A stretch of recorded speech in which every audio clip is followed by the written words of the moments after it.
Hi friends, this is Venkatesh Devasani. త్వరలో ఆంధ్రప్రదేశ్లో జరగబోయేటువంటి పోలీస్ కానిస్టేబుల్ ఎగ్జామ్కు సంబంధించినటువంటి క్విక్ రివిజన్ కరెంట్ అఫైర్స్లో మీ ముందుగా అవార్డ్స్ అనేటువంటి ఒక టాపిక్ను తీసుకురావడం జరుగుతుందండి. ఈరోజు నుంచి మనం ప్రతిరోజు కూడా ఒక ఇంపార్టెంట్ టాపిక్ అండి. For example awards, books and authors, joint military exercise, సమావేశాలు, వార్తల్లో నిలిచిన వ్యక్తులు, అదేవిధంగా ముఖ్యమైన నివేదికలు, ఈ యొక్క అంశాలపైన ప్రతిరోజు ఒక టాపిక్ని తీసుకొని వాటిలో ఇంపార్టెంట్ ఉన్నటువంటి అంశాలని మీ ముందుకు తీసుకొస్తాను. ఒకవైపేమో ముఖ్యమైనటువంటి అంశాల పరంగా వీడియోను తీసుకొస్తాను, మరొక వీడియో వచ్చేసి ముఖ్యమైన ప్రశ్నలు యథావిధిగా చేయడం జరుగుతుంది. కాబట్టి ఈరోజు మనం డిస్కస్ చేయబోతున్న మొదటి టాపిక్ చూడండి, అవార్డ్స్ అండి. 2024-25 సంవత్సరంలో వార్తల్లో నిలిచినటువంటి ముఖ్యమైన అవార్డ్స్ పైన ఎగ్జామ్ పాయింట్ ఆఫ్ వ్యూలో చాలా వరకు ప్రశ్నలు రావడానికి అవకాశం ఉంది. కాబట్టి వాటి గురించి డిస్కస్ చేద్దామండి. ఈరోజు డిస్కస్ చేయబోతున్న మొదటి అవార్డు వచ్చేసి జ్ఞాన్పీఠ్ అవార్డు 2025 సంవత్సరం అండి. 2025 సంవత్సరంలో 59వ జ్ఞాన్పీఠ్ అవార్డును అయితే ప్రదానం చేయడం జరిగింది. అయితే ఇక 59వ జ్ఞాన్పీఠ్ అవార్డు యొక్క గ్రహీత ఎవరు అంటే ఛత్తీస్గఢ్ రాష్ట్రానికి సంబంధించినటువంటి వినోద్ కుమార్ శుక్లా అండి. చాలా ఇంపార్టెంట్. 59వ జ్ఞాన్పీఠ్ అవార్డు గ్రహీత ఎవరు అంటే వినోద్ కుమార్ శుక్లా. ఇతడు ఛత్తీస్గఢ్ రాష్ట్రానికి సంబంధించినటువంటి వ్యక్తి అండి.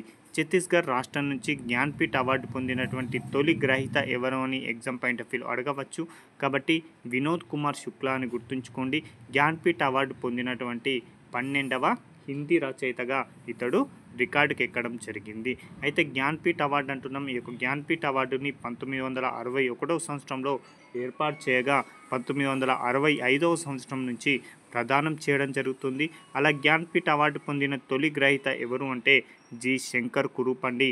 మలయాళానికి సంబంధించినటువంటి రచయితకి తొలి జ్ఞాన్పీఠ్ అవార్డు అయితే రావడం జరిగింది. జ్ఞాన్పీఠ్ పొందినటువంటి జ్ఞాన్పీఠ్ అవార్డు కింద ఎంత మొత్తం నగదును అందిస్తారు అంటే 11 లక్షల రూపాయలని గుర్తుంచుకోండి. ఇక చివరి గ్రహీతలను కనుక పరిశీలిస్తే 2021లో 56వ గ్రహీత నీల్మాన్ పుకాని, 2022లో 57వ జ్ఞాన్పీఠ్ అవార్డు గ్రహీత దామోదర్ మౌజో, 2023లో 58వ జ్ఞాన్పీఠ్ అవార్డు గ్రహీత వచ్చేసి గుల్జార్, అదేవిధంగా జగద్గురు రామభద్రాచార్య. ఇక 2024 సంవత్సరానికి సంబంధించి జ్ఞాన్పీఠ్ అవార్డు గ్రహీత వచ్చేసి వినోద్ కుమార్ శుక్లా అండి. 2025లో ప్రదానం చేసిన జ్ఞాన్పీఠ్ వచ్చేసి 2024 సంవత్సరానికి సంబంధించిందని గుర్తుంచుకుంటే సరిపోతుందండి. ఇక మరొక ఇంపార్టెంట్ ఉన్నటువంటి అవార్డు వచ్చేసి కేంద్ర సాహిత్య అకాడమీ అవార్డు అండి. 2024 సంవత్సరానికి సంబంధించిన కేంద్ర సాహిత్య అకాడమీ అవార్డులని 2025లో ప్రదానం చేయడం జరిగింది. అందులో భాగంగా కేంద్ర సాహిత్య అకాడమీ అవార్డు 2024 యొక్క గ్రహీత వచ్చేసి ఆంధ్రప్రదేశ్ రాష్ట్రానికి సంబంధించినటువంటి పెనుగొండ లక్ష్మీనారాయణ గారికి రావడం జరిగింది. ఇతని యొక్క ఏ పుస్తకానికంటే దీపిక అనే పుస్తకానికని గుర్తుంచుకోండి. ఇక మరొక అంశం అండి, కేంద్ర సాహిత్య అకాడమీ అనువాద పురస్కారం 2024 అండి. ఈ యొక్క గ్రహీత వచ్చేసి తుర్లపాటి రాజేశ్వరి గారికి ఒక అవార్డు రావడం జరిగింది. ఈమె గోపీనాథ్ మెహంతి రచించినటువంటి నవలను ఈత చెట్టు పేరుతోటి అనువాదం చేయడం జరిగింది. కాబట్టి చాలా ఇంపార్టెంట్ అండి. గోపీనాథ్ మెహంతి రచించినటువంటి పుస్తకాన్ని ఈమె ఈత చెట్టు దేవుడు పేరుతోటి తెలుగులోకి అనువాదం చేయడంతో ఈమెకి జ్ఞాన్పీఠ్ అవార్డు రావడం జరిగింది. గోపీనాథ్ మెహంతి రచించిన దాది బూడ అనేటువంటి నవలని ఈమె ఈత చెట్టు దేవుడి పేరుతో అనువాదం చేసిందని గుర్తుంచుకోండి. ఇక 82వ గోల్డెన్ గ్లోబ్ అవార్డు అండి. చాలా ఇంపార్టెంట్. 82వ గోల్డెన్ గ్లోబ్ అవార్డులను 2025 సంవత్సరంలో ప్రదానం చేయడం జరిగింది. ఇందులో భాగంగా బెస్ట్ మోషన్ పిక్చర్ డ్రామా విభాగంలో ది బ్రూటలిస్ట్ చిత్రానికి గాను అవార్డు రావడం జరగగా, best motion picture in musical లేదా కామెడీ విభాగంలో ఎమిలియా ఫెరెజ్ అనేటువంటి చిత్రానికి అవార్డు రావడం జరిగింది. కాబట్టి ఇవి రెండింటిపైన ఎగ్జామ్ పాయింట్ ఆఫ్ వ్యూలో ప్రశ్న అడగడానికి అవకాశం ఉంది. ఇక ఉత్తమ దర్శకుడుగా ది బ్రూటలిస్ట్ దర్శకుడైనటువంటి బ్రాడీ కార్బెట్ గారికి రావడం జరగగా, ఉత్తమ నటుడుగా ఆండ్రియన్ బ్రాడీ అండి ది బ్రూటలిస్ట్ అనేటువంటి చిత్రానికి రావడం జరిగింది డ్రామా అనేటువంటి విభాగంలో. ఇక ఉత్తమ నటి డ్రామా విభాగంలో ఫెర్నాండా టోర్రెస్ అనేటువంటి నటికి ఉత్తమ నటి అవార్డు వచ్చిందండి. ఇక్కడ గుర్తుంచుకోండి, బెస్ట్ మోషన్ పిక్చర్ డ్రామా వచ్చేసి ది బ్రూటలిస్ట్, అదేవిధంగా మ్యూజికల్ విభాగంలో ఎమిలియా ఫెరెజ్, ఉత్తమ దర్శకుడు బ్రాడీ కార్బెట్, ఉత్తమ నటుడు ఆడ్రియన్ బ్రాడీ, అదేవిధంగా ఉత్తమ నటి ఫెర్నాండో టోర్రెస్ అని గుర్తుంచుకుంటే సరిపోతుంది. ఇక జాతీయ ధన్వంతరి ఆయుర్వేద అవార్డు 2025 అండి. ఈ యొక్క జాతీయ ధన్వంతరి ఆయుర్వేద అవార్డుని భారత ప్రభుత్వం ఆయుష్ మంత్రిత్వ శాఖ వారు ప్రదానం చేయడం జరుగుతుంది. అలా 2025 సంవత్సరంలో ఈ యొక్క అవార్డులని ముగ్గురికి ప్రకటించడం జరిగిందండి. ఈ యొక్క ముగ్గురికి కూడా 2025 ఫిబ్రవరి 20వ తేదీన ముంబైలో వీరికి ప్రదానం చేశారండి. అయితే ఆ యొక్క జాతీయ ధన్వంతరి అవార్డును పొందినటువంటి గ్రహీతల్లో ఒకరు వచ్చేసి వైద్య తారాచంద్ శర్మ, వైద్య మాయారామ్ ఉనియాల్, వైద్య సమీర్ గోవింద్ జమదగ్ని అండి. ఈ యొక్క ముగ్గురికి కూడా జాతీయ ధన్వంతరి ఆయుర్వేద అవార్డు 2025 అనేది రావడం జరిగింది. కాబట్టి చాలా చాలా ఇంపార్టెంట్గా గుర్తుంచుకోండి. ఇక మరొక అంశం అండి, 67వ గ్రామీ అవార్డ్స్ 2025 ఫిబ్రవరి 2వ తేదీన 67వ గ్రామీ అవార్డ్స్లని ప్రకటించడం జరిగింది. ఇందులో భాగంగా 67వ గ్రామీ అవార్డులలో ఆల్బమ్ ఆఫ్ ది ఇయర్ అనేటువంటి అవార్డును గెలుచుకున్నటువంటిది ఎవరు అంటే బియాన్స్ అనేటువంటి చిత్రానికి గాను కోబే కార్టర్ అండి. చాలా చాలా ఇంపార్టెంట్. ఇక రికార్డ్ ఆఫ్ ది ఇయర్కు కెన్రిక్ లామర్ అండి, నాట్ లైక్ యాజ్ అనేటువంటి చిత్రానికి. ఇక సాంగ్ ఆఫ్ ది ఇయర్ వచ్చేసి కెన్రిక్ లామర్ గారండి, నాట్ లైక్ అజ్ అని చిత్రానికి గాను. అదేవిధంగా బెస్ట్ న్యూ ఆర్టిస్ట్ వచ్చేసి చాపెల్ రోన్, అదేవిధంగా ఉత్తమ న్యూ ఏజ్ విభాగంలో మన భారతదేశానికి సంబంధించిన చంద్రికా టాండన్, అదేవిధంగా వౌటర్ కెల్లర్మాన్, అదేవిధంగా ఎరుమల్లు మోటో, ఈ ముగ్గురికి కూడా ఏ విభాగంలో వచ్చిందంటే ఉత్తమ న్యూ ఏజ్ విభాగంలో రావడం జరిగింది. కాబట్టి చాలా చాలా ఇంపార్టెంట్ అండి.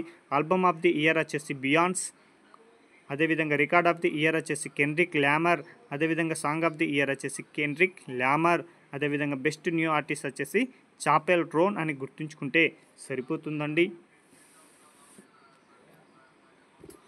ఇక మరొక అంశం అండి, బ్రిటిష్ అకాడమీ ఫిల్మ్ అవార్డ్ 2025 అండి. 2025 సంవత్సరంలో 78వ బ్రిటిష్ ఫిల్మ్ అకాడమీ అవార్డ్స్ని అయితే ప్రదానం చేశారు. వాటిని మనం బాఫ్టా అవార్డ్స్ అని కూడా పిలవడం జరుగుతుంది.